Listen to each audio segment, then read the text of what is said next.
Shalom, shalom, queridos amigos, bienvenidos un día más a Israel a Diario. Hoy es miércoles 23 de julio, 27 del mes de Tamuz en el calendario hebreo. Llevamos 656 días de guerra. Todavía hay 50 rehenes allí en la franja de Gaza. Otra vez nos dicen que hay una pequeña esperanza de que se avance hacia la liberación de los rehenes, y esperanza en realidad es la palabra que más se repite hoy en los titulares, pero quién sabe si esta vez realmente sucederá. Alguien preguntaba ayer en uno de los noticieros, ¿por qué esta vez sí tendríamos que creer que va a pasar? Además, hoy se define quién será el próximo titular de la Comisión de Defensa y Relaciones Exteriores en el Parlamento de Israel, y con eso la ley de enrolamiento. Y también Israel y Siria parecen dejar atrás la crisis de la semana anterior, la gravísima crisis. Trump intenta acercar a los dos países y dice que podría volver a atacar Irán si es necesario. Desde Irán apuntan a Israel como responsable de todos sus problemas. De todo esto y más vamos a hablar hoy aquí en Israel a Diario, pero comencemos como siempre por el principio, los titulares de los diarios. Vemos el diario Ma'ariv de hoy, que encabeza con las fotografías de los dos soldados caídos en las últimas 48 horas, Amit Cohen y Vladimir Loza, que fueron sepultados en la tarde de ayer, y en el centro una de las tantísimas imágenes de manifestaciones de reclamo por la liberación de los secuestrados. El titular dice: "No perdemos la esperanza". La embajada agrega: a pesar de las constantes respuestas negativas de Hamás, fuentes citadas por Ma'ariv indican que se produjo un avance real en las conversaciones. Se espera que Hamás responda pronto a la propuesta que se le presentó. El enviado estadounidense de camino a la región, la Yihad Islámica, dice que perdió el contacto con Rom Breslavsky. Vamos a desmenuzar todo esto y a tratar de comprender cada una de estas informaciones y ponerlas en contexto. Yediot Aharonot, allí lo vemos, titula hoy con una cita de fuentes de alto rango en Israel, abro comillas: "La mayor parte de los puntos del acuerdo ya están cerrados". Y las fuentes dicen que el acuerdo está mamash mamash karov en hebreo, realmente muy muy cerca. Según informó anoche Kan, la televisión pública israelí, se espera que Hamás responda a la propuesta que se está discutiendo en estas 24 horas. Los mediadores, Egipto, Qatar y Estados Unidos, han presionado a Hamás para que responda pronto y, por supuesto, de forma positiva. De todas maneras, y como nos indica la experiencia, el hecho de que Hamás dé una respuesta no significa necesariamente o automáticamente que todo se resuelva, que haya un acuerdo. Ya hemos visto que Hamás más de una vez responde sí, pero queremos hacer un cambio aquí, allí, en este u otro punto del acuerdo, y eso traba las negociaciones por un tiempo más y puede ser bastante tiempo. No quiero ser pesimista, por supuesto, trato de mantener el optimismo, pero así ha sucedido hasta ahora. Israel ya dio el sí, en este caso. La respuesta israelí incluye, dice este informe, el marco para un acuerdo de liberación de rehenes y el cese de fuego. Según Kan, anoche se llevaron a cabo dos reuniones importantes, claves de cada una de las partes con los mediadores para discutir cómo se sigue adelante en las conversaciones. El primer ministro Netanyahu llevó a cabo durante la noche una reunión de evaluación de situación con el equipo negociador israelí que se encuentra en Doha, y ya van casi 3 semanas que están allí. Una fuente involucrada en las negociaciones declaró abro comillas otra vez, los problemas aún no están totalmente resueltos, pero hay avances significativos. También Israel Hayom abre su edición de hoy con este tema y titula «Hay lugar a la esperanza». Ya hemos explicado aquí que una de las señales más claras para saber si hay algún avance, si realmente hay esperanza, es el enviado especial del presidente Trump para este tema, Steve Witkoff, que si él llega a la región, si él viaja a Doha, quiere decir que va a cerrar los detalles finales del acuerdo, de lo contrario no se mueve. La portavoz del Departamento de Estado estadounidense, Tammy Bruce, anunció anoche en una sesión informativa a la prensa que Witkoff se dirige hacia Medio Oriente. Also in my conversation with the secretary, he has noted that Special Envoy Witkoff is heading to the...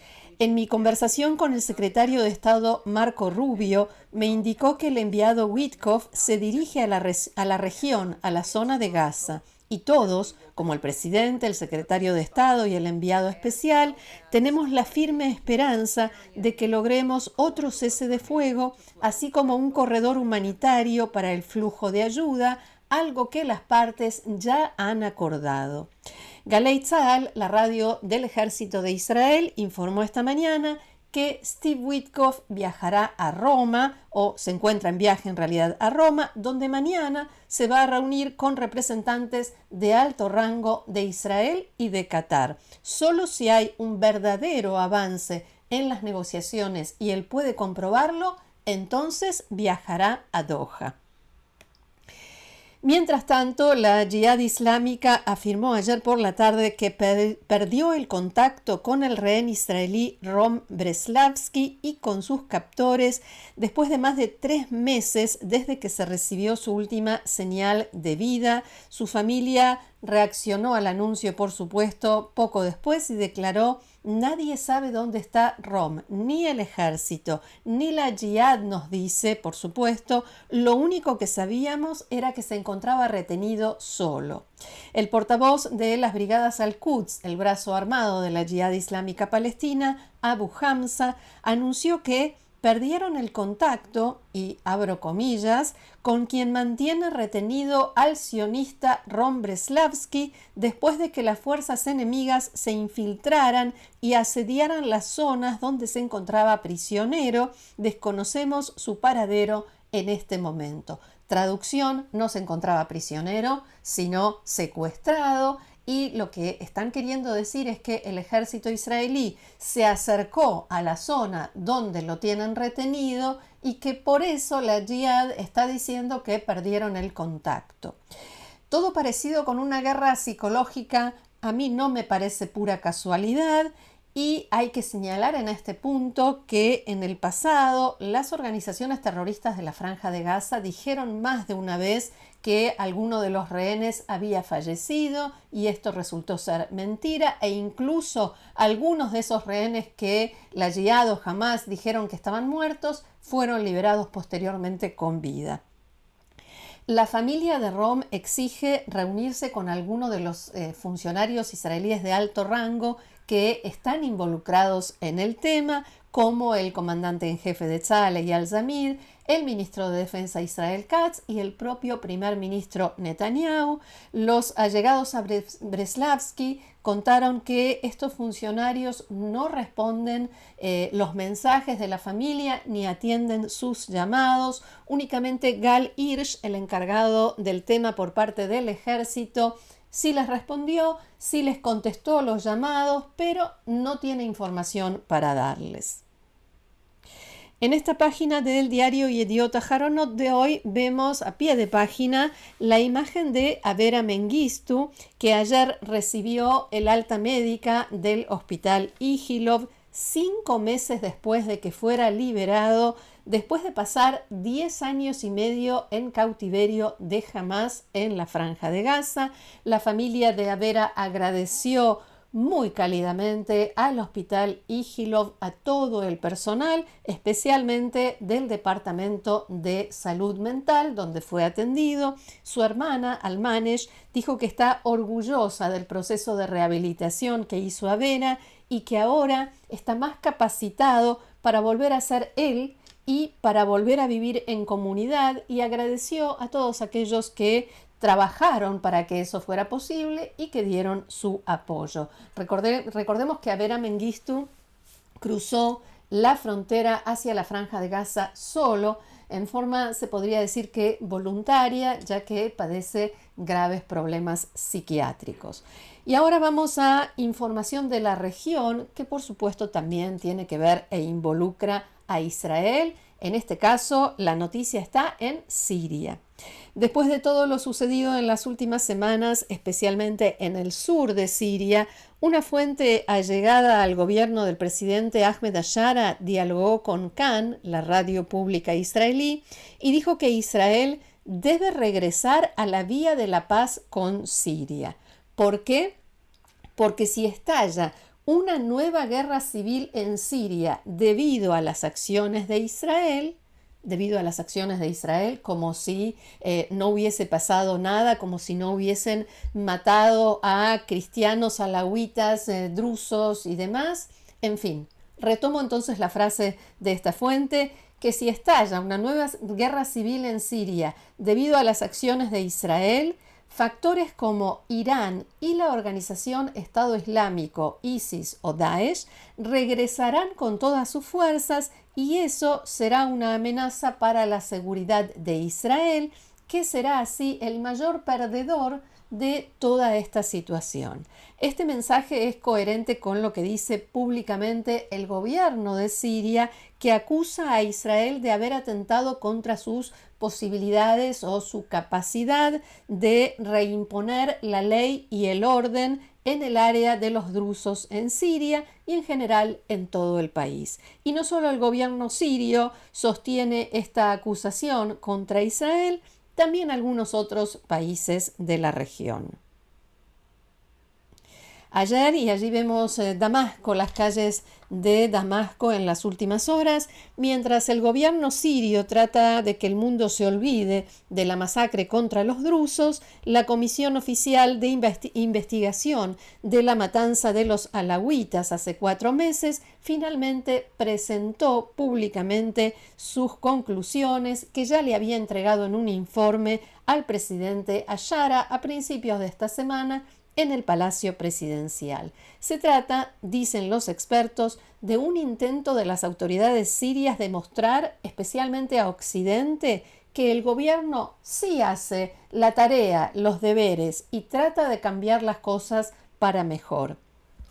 Canal 12 de la televisión israelí informó anoche que este jueves habrá, por iniciativa de Estados Unidos, una reunión tripartita de representantes israelíes, sirios y estadounidenses, en la que van a conversar sobre la crisis de la semana pasada entre los dos países y cómo impedir que una situación así o incluso peor se repita. Quien va a liderar esta reunión es el enviado estadounidense para Siria, Tom Barrack, y se espera que el encuentro se lleve a cabo en Azerbaiyán, como había sucedido con los anteriores. El foco estará puesto en varios aspectos. En primer lugar, un acuerdo respecto a la seguridad en la frontera y en el sur de Siria, cómo mantener la seguridad y la calma entre los dos países, mejorar la comunicación y coordinación entre las partes. Los estadounidenses están convencidos de que lo que sucedió la semana pasada, que terminó en bombardeos masivos de Israel en Siria y no solamente en el sur de Siria, todo eso, dicen, se debió a un cortocircuito en la comunicación, a un malentendido o incluso varios. Una fuente israelí de alto rango, citada por Canal 12, dijo que en este momento hay relativa calma con Siria, pero los problemas de fondo no se resolverán sin acuerdos concretos e integrales entre Estados Unidos, Israel y el gobierno sirio. ¿Por qué todo esto es importante? Esta es la primera reunión, sería o va a ser la primera reunión desde la crisis que tuvo un efecto muy negativo también, no solamente en Siria y en Israel, sino también en los intentos estadounidenses de acercar a Israel y Siria y que puedan firmar ese acuerdo de seguridad del que se estaba hablando como el primer paso hacia la normalización de relaciones. En eso estábamos cuando empezó la matanza de los drusos y los bombardeos israelíes. En Estados Unidos ahora quieren retomar ese camino y ya comenzaron a actuar para lograrlo, como podemos ver. Seguimos adelante, siguiente imagen, aquí está, vemos el New York Times de hoy que informa que las autoridades en Irán creen que muchas de las explosiones e incendios ocurridos en todo el país en las últimas semanas fueron actos deliberados de sabotaje probablemente perpetrados por Israel. Funcionarios iraníes que hablaron con el New York Times, entre ellos un oficial de la Guardia Revolucionaria, dijeron que Teherán no acusa pública y abiertamente a Israel por estas acciones para no verse obligado a responder. Esto es muy típico de Medio Oriente. Si Irán expresa oficialmente que la culpa de estas explosiones es de Israel, debería entonces responder y no quiere hacerlo teóricamente porque eso llevaría al fin del cese de fuego y la reanudación de la guerra. Una oleada de misteriosas explosiones e incendios ha sacudido a Irán en las últimas semanas, muchas de las cuales ocurrieron una tras otra.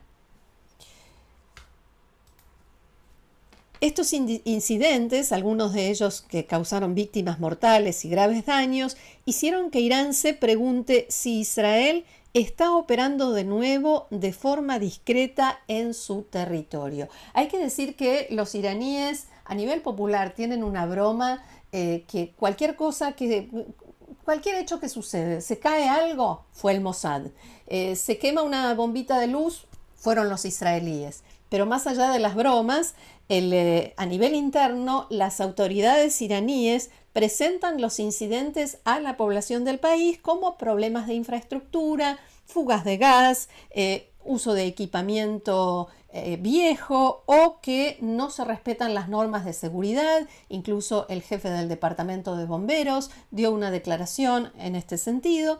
Pero los funcionarios que hablaron con el New York Times dijeron que fueron actos deliberados de sabotaje y acusaron a Israel que, según dicen, tiene un historial de operaciones encubiertas en Irán y estas no han terminado. Incluso un diplomático europeo que habló con el New York Times, involucrado en los sucesos en Irán, se sumó a las sospechas contra Israel. Abro comillas. Esto concuerda con el patrón de acción israelí, tanto contra objetivos directos como por medio de guerra psicológica. El diario cita una larga lista de casos y dice que los ciudadanos iraníes se enfrentan a explosiones casi a diario. Bien, y cambiamos de tema y de continente porque adolescentes israelíes que viajaron a Grecia de vacaciones fueron atacados por un grupo de unos 40 pro-palestinos de origen turco, al menos la mayoría de ellos. El incidente se produjo en Rodas, donde los pro-palestinos identificaron a los adolescentes como israelíes, los persiguieron, algunos de ellos en motocicletas y empuñando cuchillos. Los israelíes fueron agredidos, atacados físicamente y algunas de las agresiones fueron filmadas. La Embajada de Israel en Atenas está en contacto con la policía local y se está investigando, se inició una investigación.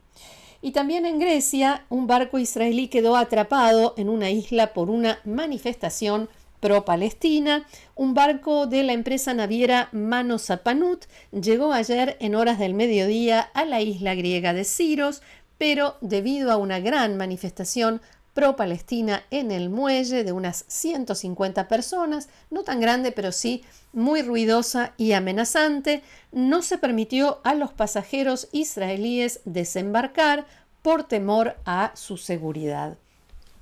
Tras unas horas de espera, los pasajeros recibieron un mensaje informándoles que se cambiaba el recorrido y se dirigían hacia Limassol en Chipre. El barco partió desde Tel Aviv el domingo, hizo escala en Rodas, llegó a Siros y los pasajeros debían desembarcar, o por lo menos ese era el plan, entre las 12 del mediodía y las 6 de la tarde para pasear, para recorrer la zona, pero debido a la protesta no se les permitió bajar. Tampoco podían salir a la cubierta, no podían mostrarse, asomarse, aunque sí se las arreglaron para desplegar banderas israelíes, cantar y corear algunas consignas. Bien, siguiente imagen. Perdón.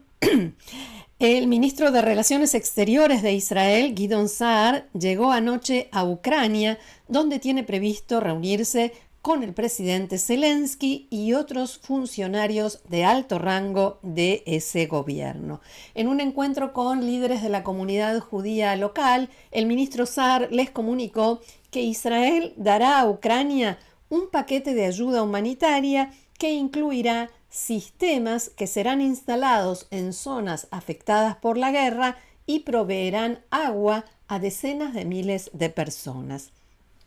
Según el diario Israel Hayom que recién veíamos, seguramente el gobierno de Zelensky va a reiterar sus pedidos, ruegos diría, para recibir equipamiento militar. El diario también dice que la visita de Saar tiene por objeto mostrar que Israel no solamente habla contra el eje Irán-Rusia, sino que también actúa dentro de sus posibilidades. Y me quedo en Israel Hayom, esta vez en su sección de política israelí, y esta nota que lleva el título El circo de la ley de enrolamiento. Sí, escucharon bien. Kirkas Hok Agius, el circo de la ley de enrolamiento, dice ahí. Esta tarde el partido Likud, el partido del gobierno que encabeza el primer ministro Netanyahu, decidirá a quién nombra en lugar del diputado Yuli Edelstein como titular de la Comisión de Defensa y Relaciones Exteriores de la Knesset. Ahora parece que el candidato de Netanyahu no es Hanoch Milvitsky, sino Boaz Bismuth, otro diputado del Likud. Esto es lo que se había dicho en las últimas horas. Concretamente no se sabe porque el primer ministro no hizo ninguna declaración sobre este tema. Lo cierto es que durante todo el día de ayer se dijo que algunos diputados que así lo exigieron habían logrado que la votación sea secreta para poder votar con libertad y no necesariamente por el candidato de Netanyahu, pero esto finalmente no se logró. El asesor letrado del Likud dijo que no, que la votación será abierta, pública, con nombre y apellido, así que se espera que no haya sorpresas y que el próximo presidente de esta comisión sea, como dicen en el Likud, un diputado más conveniente, cómodo, para poder aprobar una ley de no enrolamiento para los ortodoxos y que así los partidos ortodoxos que se retiraron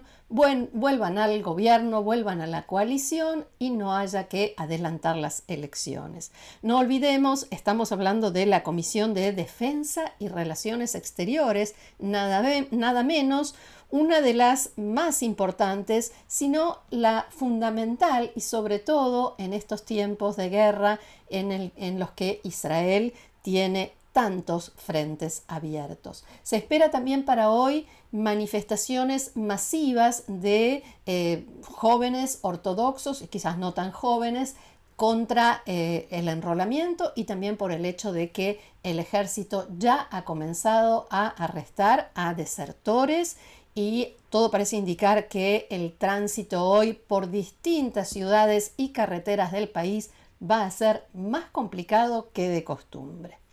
Bien, hasta aquí nuestro encuentro de hoy. Muchísimas gracias por haberlo compartido con nosotros una vez más. Los invito, como siempre, a seguirnos en el canal, a compartirlo, a suscribirse, a hacerse amigos, a formar parte del grupo de amigos de Israel a diario, haciendo clic debajo de este video donde dice unirse. Gracias nuevamente. Los espero mañana aquí en Israel a diario. Que tengamos buenas noticias. Shalom.